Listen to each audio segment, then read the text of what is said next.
Hey everybody, Gypsy here. We had a situation last night I wanted to tell you about. You know how Rabbit is having to go through physical therapy 3 days a week down here in Newport. So during the week, we bring our trailer down to Newport and park down here in random places, usually over by the museum where it's completely legal for RVs to park, but sometimes we park in one of the parking lots at the plazas. Last night we were at Safeway Plaza, and we were getting ready to actually move. We were in the trailer, and I heard somebody click my door to the trailer. And Rabbit was laying up in the bed, and I was here in the back, and like, what was that? And I looked out my window, and I didn't see anybody. And then all of a sudden, I heard the door to my truck slam, and Rabbit jumped out of bed. Well, sort of jumped. And he put his shoes on, and he went out there and checked, and next thing you know, he's screaming for me, and I'm like, oh shit. So I got his phone in my hand, and I'm running out the door, and he's like, call 911, and I'm like, I get out there, and I discover that there's a person, an elderly man, in the passenger seat of our truck. Apparently, Rabbit hadn't locked the doors to the truck yet. And this was about 11 o'clock at night.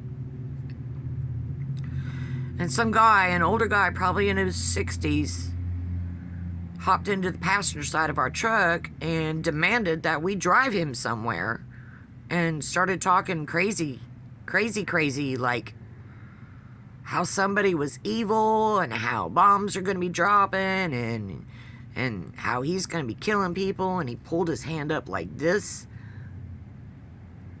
So I didn't know if he had a pew-pew or not, but I had the driver's side door, and I was on the driver's side so I could watch him, because he kept locking the passenger door. We couldn't get it open so that we could get him out of there, and he refused to get out.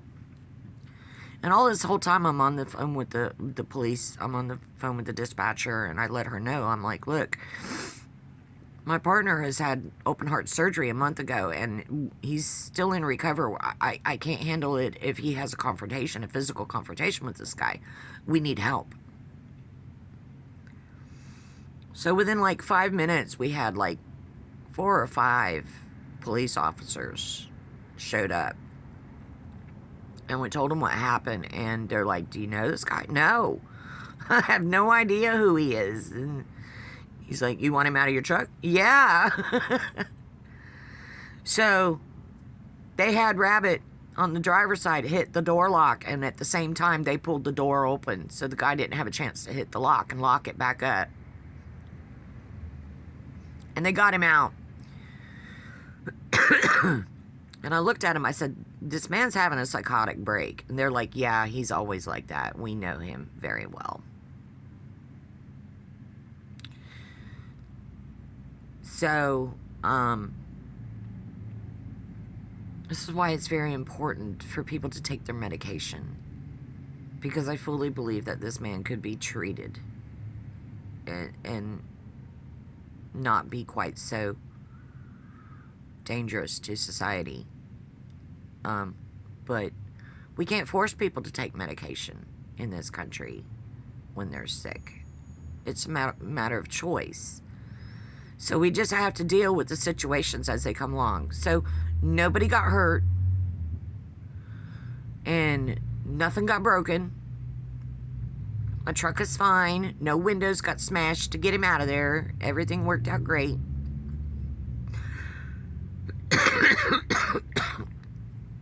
But I want you to understand how easy and how quick it is to get into a situation that you didn't see coming or expect to happen, and how you can keep it from going out of hand and being blown out of proportion to where punches get thrown. I just de-escalated the situation. I calmed Rabbit down. I'm like, look, you just let me handle this. I know you're upset. I know you're angry, but this man is having a psychotic break. And there's absolutely nothing you and I can do about it except for wait for the police. Just be calm.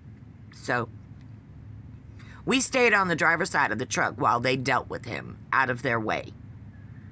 Okay, I wasn't filming. That didn't even occur to me to film. And it all happened so quick. You know, I even put the phone on speaker so the dispatcher could hear what that man was saying. You know what I mean? So it wouldn't be just my word. It would be they heard what he was saying. And I put it to where she could hear him. So, you just keep your head. Don't panic. That's the thing that gets people extinguished, is panic. Maintain your thought control.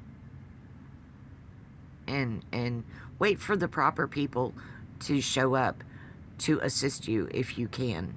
If you can. I mean, there are some situations where you have to defend yourself. And I'm cool with that. But if you're in a situation where you literally can't defend yourself, you need to feel free to call the authorities.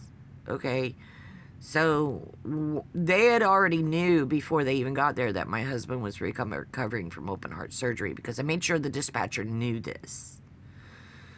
So they took it seriously when they got here. And they were literally more worried about Rabbit's health than the truck. Which the truck's fine. Don't worry about the truck. And so is Rabbit.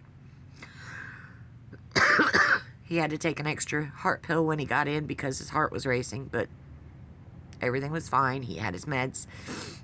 We didn't get much sleep last night. But we're okay. And the truck's okay. So, I'm sorry, I'm still coughing. I've got this chest thing that just, the phlegm, every time I start coughing, every time I start talking, I start coughing, I get this tickle right there. And the nose thing. It's getting better, but it takes time. Anyways, everybody, please take care. We're fine. And lock your doors. Oh, by the way, thank you so much for subscribing. Once I start feeling better, I promise there's going to be more videos. Excuse me. So just please stay tuned. And don't forget to hit that like button and share. Love you.